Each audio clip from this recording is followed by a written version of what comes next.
Cash flow from operating activity by indirect method in accordance with AS3, ठीक है। तो मैं दिया गया ऑपरेटिंग प्रॉफिट बिफोर डेप्रिसिएशन और profit on sale on investment, refund of tax और insurance claim major fire settlement हुआ insurance claim की वजह से। एक्स्ट्राऑर्डिनरी आइटम है insurance claim, depreciation, patents return of, provision for tax, dividend payable, transfer to reserve और net profit दिया गया है, ठीक है। और एडिशनल इंफॉर्मेशन में inventory, traceable, trade payable, provision for tax, prepaid expense, marketable security और कैश एंड कैश बैलेंस दिया गया, सॉरी, ठीक है। मार्केटेबल सिक्योरिटी में आप अजम्पशन ले सकते हैं कि कैश इक्विवेलेंट मानना है या नहीं मानना। अगर कोई सिक्योरिटी 3 महीने के अंदर बेचे जाने की संभावना हो तो वो क्या बन जाती है, मार्केटेबल सिक्योरिटी, वो बन जाती है कैश इक्विवेलेंट, ठीक है।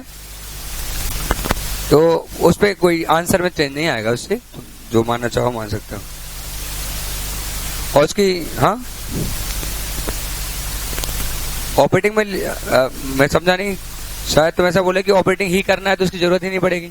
हाँ करेक्ट, क्योंकि हमें केवल ऑपरेटिंग एक्टिविटी का सॉल्यूशन निकालना है, इसलिए उसकी जरूरत भी नहीं है, ठीक है। ओके,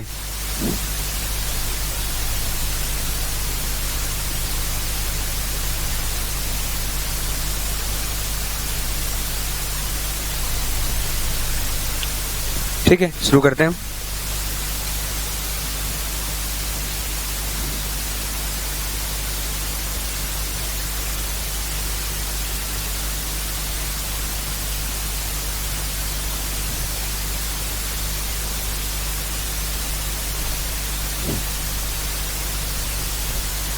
देखिए इसमें सबसे पहले दिया गया नेट प्रॉफिट, वहां शुरू कर लेते हैं हम, ठीक है। ये हो रहा है cash flow from operating activity, net profit दिया गया कितना, 8,08,900,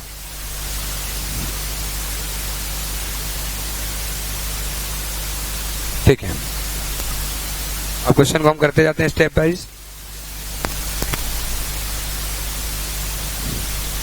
इसमें सबसे पहले इनकम में जुड़ा हुआ है कुछ, by profit on cell of investment, ठीक है। तो हम यहां लिख देते हैं एडजस्टमेंट फॉर नॉन ऑपरेटिंग और नॉन कैश। कोई चीज नॉन ऑपरेटिंग है तो भी इन्वेस्ट करना है या नॉन कैश है तो भी। तो यहाँ है profit on cell of investment, क्या करें, profit on cell of investment minus करें 10,000, ठीक है, 10,000 माइनस करें, ये सब अंदर कर सकते तुम, ठीक है। 10,000 माइनस कर देता हूं मैं, ओके। फिर क्या लिखा हुआ है, रिफंड ऑफ टैक्स, टैक्स वाला पॉइंट एक साथ समझ लेंगे, ठीक है। और मुझे लग रहा है इसी में डाउट होगी। Insurance claim major fire settlement, insurance से 1,00,000 रुपए आए, ठीक है।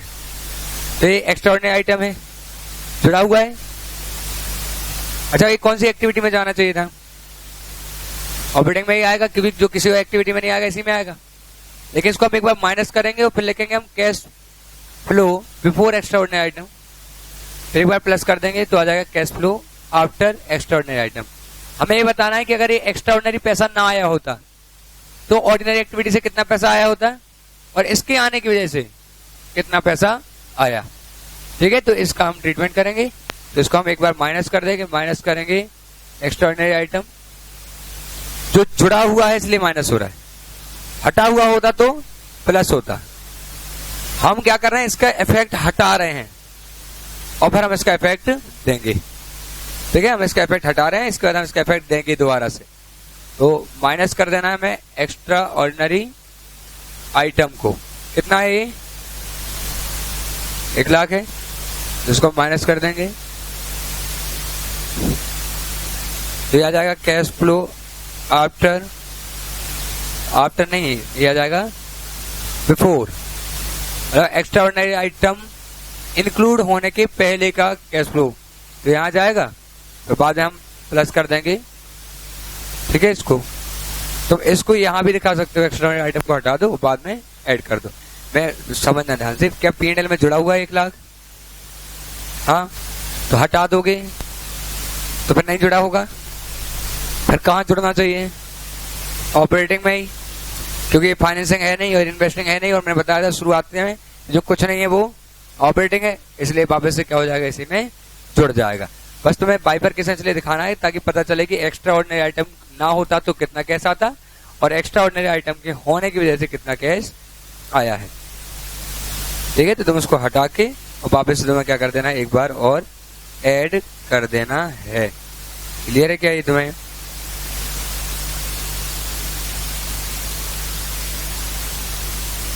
एक लाख हटा दिया अपन ने।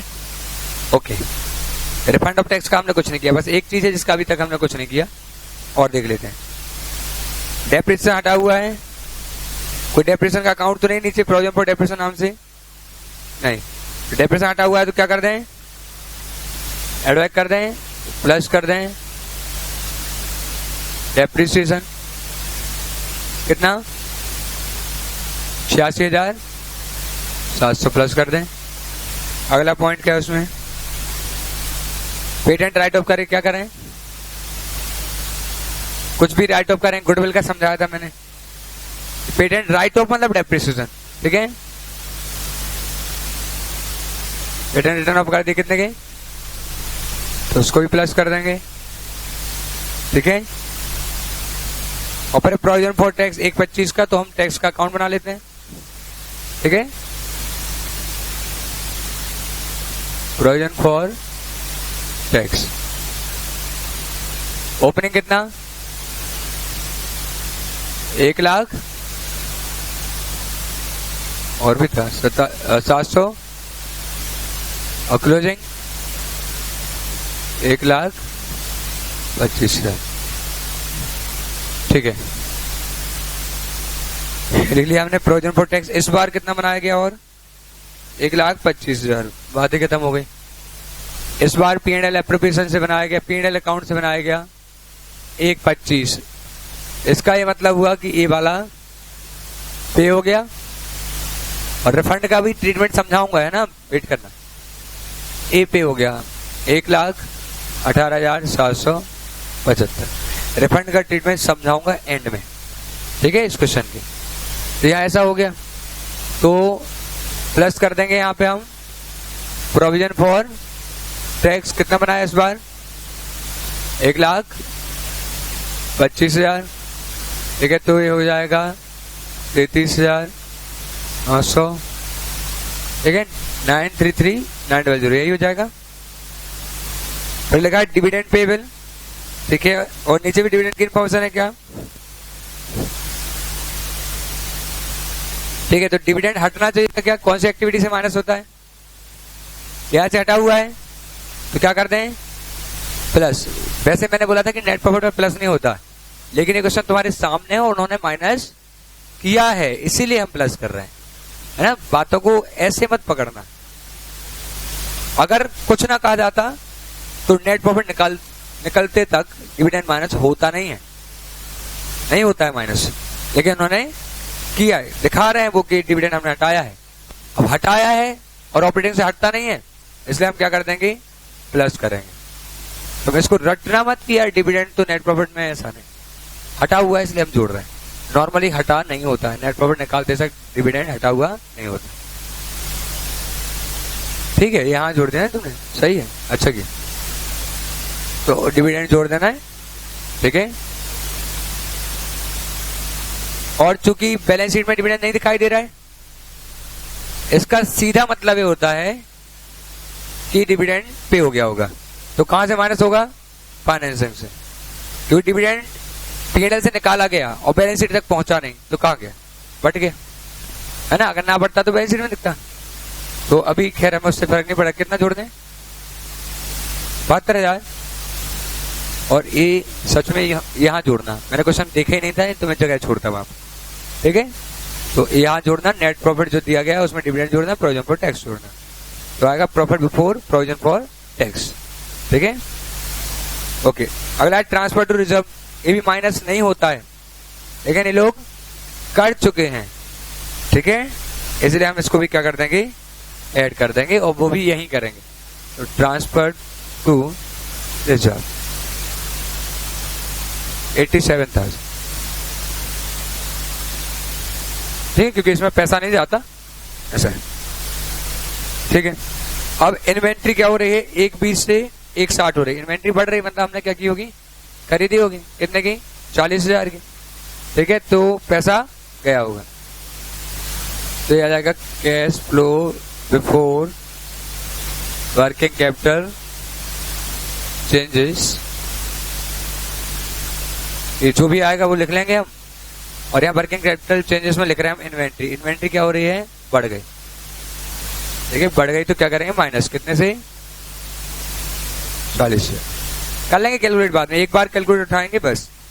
ट्रेड रिसीवेबल 7500 से 75,000 हो गया, बढ़ गया ट्रेड रिसीवेबल। मैं आज इसका लॉजिक बताऊंगा कि इसको क्यों जोड़ते हैं, क्योंकि तुमसे बोलते नहीं बनता होगा एग्जैक्टली कि ट्रेड रिसीवेबल बढ़ गया तो हुआ क्या है जो जोड़ा जा रहा है। 67,500, ट्रेड पेबल 23,735 से 87,525 हो गए, बढ़ गए। ट्रेड पेबल बढ़ गए तो बढ़ गए ना, बढ़ गए, ठीक है। तो ये 6 प्लस प्रीपेड है, ठीक है। प्रीपेड एक्सपेंस क्या हो रहे हैं, बढ़ गए, कम हो गए, 285। एसएडी से उल्टा होता है, कम हो रहा है तो मतलब प्लस, ठीक है, मैं समझा दूंगा अभी ये सब। ये प्लस कर लो ये सारा, बाद में इसको क्या कर लेना, जो भी निकले उसमें से 1 लाख माइनस कर लेना।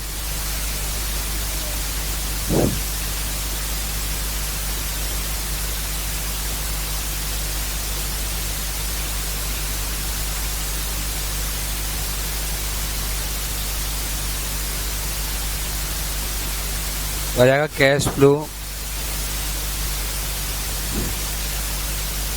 एक्स्ट्रा आइटम भी यहीं कर दूं क्या, एडजस्ट, प्रेजेंटेशन में तुम्हें ठीक लगेगा, हटा देता हूं ना, एक्स्ट्रा ऑर्डिनरी आइटम हटा देता हूं, या यहाँ हटा दो, थोड़ा कंफ्यूज मत हो। Cash flow before extra ordinary item and tax, बताओ कितना हो जाएगा।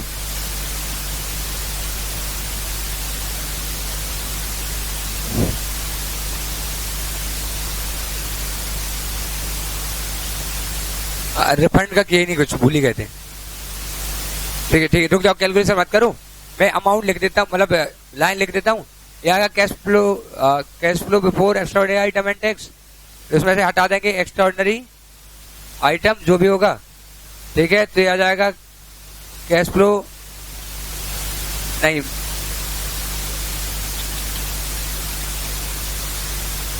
बिफोर टैक्स लिख रहा हूँ, इसमें एक्स्ट्रा ऑर्डिनरी आइटम हटाऊंगा तो cash flow before extra ordinary item आएगा।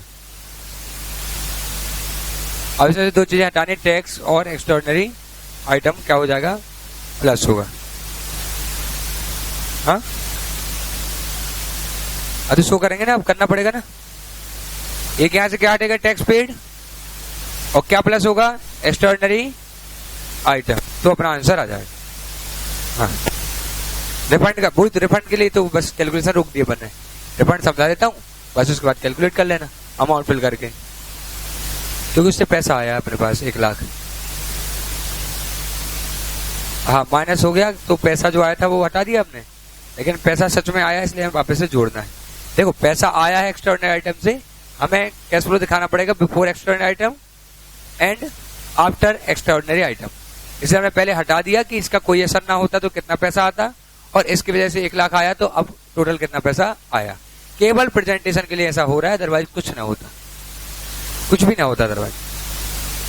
अगर बताओ लॉस बाय फायर होता और पैसे ना आए होते और 1 लाख का लॉस बाय फायर होता, तो P&L से क्या हो चुका होता, तो क्या करते, प्लस, और फिर क्या करते, नहीं, कुछ नहीं करते, क्योंकि लॉस बाय फायर से जो 1 लाख रुपए माइनस किए गए उससे पैसा गया नहीं है, लेकिन माइनस किए गए इसलिए उसको प्लस कर देंगे, बस कुछ नहीं होगा।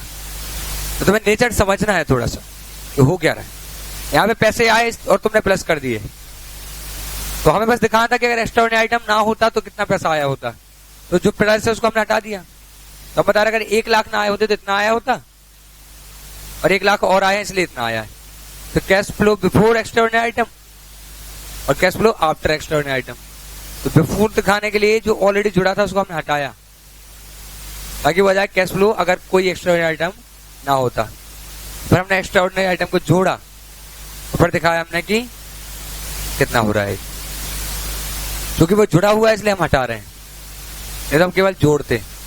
और ट्रीटमेंट में 3-4 सिचुएशन बोल दूंगा अभी, तो ये क्लियर हो जाएगा तुम्हें। इस क्वेश्चन को एंड करने के बाद मैं 3-4 सिचुएशन बोलूंगा कि आग लगती पैसा ना आता, ठीक है, ऐसा होता वैसा होता, जो जो समझ में आ सकता है अपन 3-4 सिचुएशन समझ ले। मैं यहाँ तुम्हें पहले टैक्स रिफंड का समझा दूं अच्छे से, फिर मैं इसको लेके समझा देता हूँ, ठीक है, समझा दूं। 5 मिनट में दोनों बातें खत्म हो जाएंगी अच्छे से। टैक्स रिफंड हुआ, टैक्स रिफंड आया तो हमारे पास पैसे आए होंगे और वो हमने P&L में डाल दिए, तो क्या गलत हुआ? किसी भी चीज को सुधारने के लिए समझना है कि हुआ क्या है। टैक्स रिफंड आया होगा तो पैसे आए होंगे या नहीं आए होंगे? आए होंगे, और तुमने ऑपरेटिंग में प्लस कर दिया। जब टैक्स चुकाते हो तो ऑपरेटिंग से माइनस करते हो, और तो टैक्स जब वापस आ रहा है तो ऑपरेटिंग में प्लस कर दिया, तो खत्म बात ना, करना ही नहीं कुछ। अच्छे से तो क्या करना है,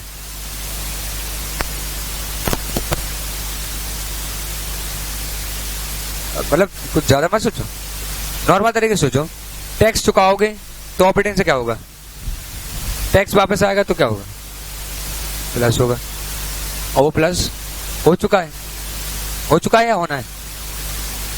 हाँ तो ठीक है, रहने दो। और जो तुम टैक्स चुका रहे हो माइनस कर लो अपना। जब तक समझ में ना आए हाँ मत बोलना तुम, क्योंकि यही आया था मेरे एग्जाम में जब मैं IBC दे रहा था।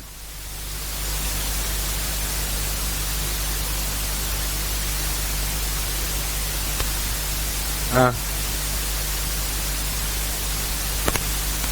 तो उसमें भी ट्रांसफर करके बता दूंगा। मैं पहले इजी तरीके से समझा दूं ताकि कोई कंफ्यूज ना हो, फिर करता हूँ जो भी है ना। तो सोच लो अच्छे से, तुम टैक्स चुकाते हो माइनस करते हो, है ना, तो टैक्स वापस आएगा तो प्लस करना चाहिए, ठीक है, प्लस करते हैं। अगर टैक्स वापस आए तो प्लस करेंगे, क्योंकि टैक्स जब जाता है तो हम क्या करते हैं? माइनस करते हैं, है ना। टैक्स का पेमेंट ऑपरेटिंग का खर्चा है और टैक्स का रिफंड ऑपरेटिंग की इनकम है, ठीक है।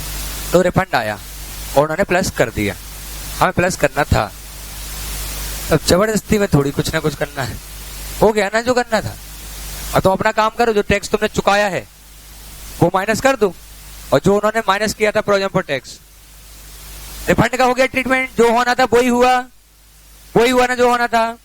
ये पैसा आया था तो हमें जोड़ना था और वो जुड़ा हुआ है, इसलिए भूल जाओ रिफंड ऑफ टैक्स को।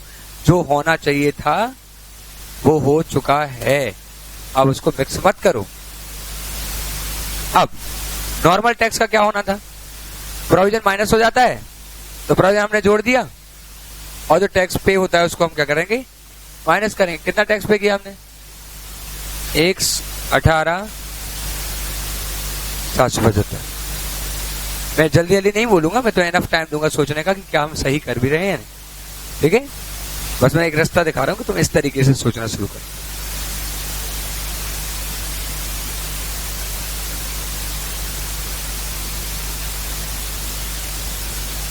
सोच लो तुम आराम से।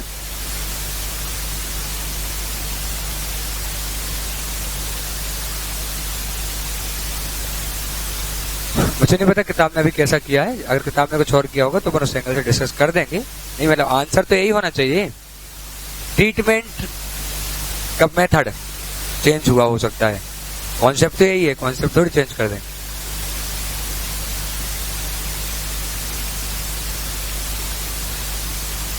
और इस ट्रीटमेंट के साथ तुम करके बताओ मुझे कि क्या अपना आंसर आ गया, जो कि आ ही जाना चाहिए,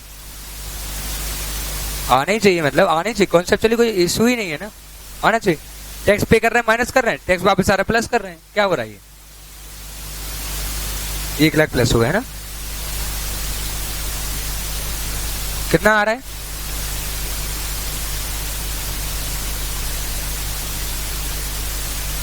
965 कर लो एक बार, ठीक है, मैं लिखवा दूंगा।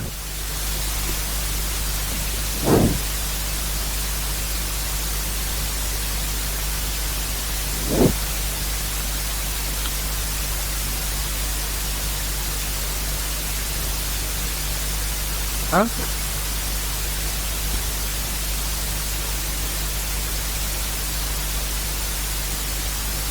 नहीं, लेकिन हर केस में अलग हो सकता है, बताऊंगा अभी। इस केस में कुछ नहीं हो रहा है उसका, बाकी दूसरे केसेस में हो सकता है।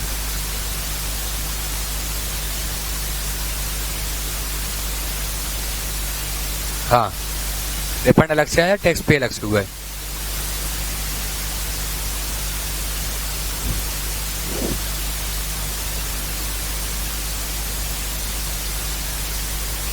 कौन 3000 वाला?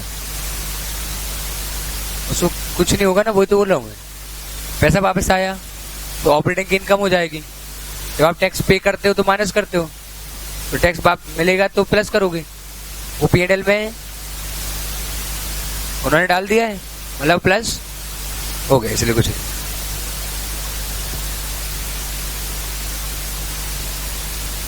अच्छा, आ गया ना किताब से आंसर?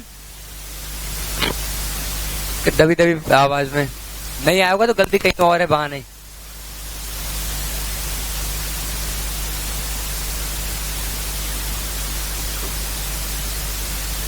क्योंकि नेट प्रॉफिट निकालते में इसको माइनस कर चुके हैं वो लोग। देखो, अपन ने नेट प्रॉफिट लिया है, नेट प्रॉफिट निकलते निकलते वो माइनस हो चुका था, तो क्या इसमें पैसे जाते हैं क्या? इसलिए वो प्लस कर रहे हैं।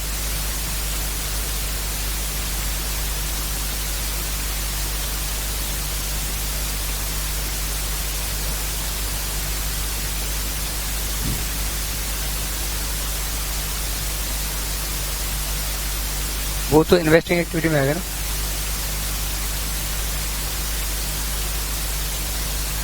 तो उन्होंने पूछे नहीं ना इन्वेस्टिंग, ऑपरेटिंग बेस पूछा है। देखो क्वेश्चन ने क्या पूछा है।